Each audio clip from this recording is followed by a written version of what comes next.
All right, so the seller's accepted your offer. What's next? You're almost there. You're almost there. There's a light at the end of the tunnel. There's just a couple of things that are very important and as you cross this finish line and have the keys in hand that you want to be just aware of, general understanding, and make sure that you're completely aligned with what is occurring. You want to be knowledgeable of what's going into each of these steps. Your agent and your lender will be there partnering with you. But you definitely want to make sure that you just understand what's going on. In the end, you are accountable for this once the keys are handed over. So the first thing you're going to have to do is get earnest check. That earnest money you can kind of look at as a down payment. That's something that you are going to have to hand a check over, basically reserving your right to close this deal.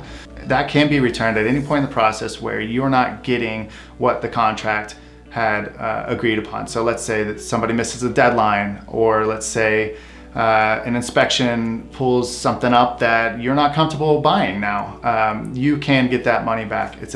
It's basically you're reserving your right, but it can come back.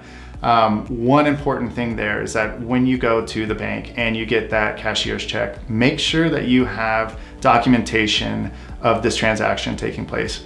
You want to have something on your records that says this transaction's taking place, i.e. just get a receipt.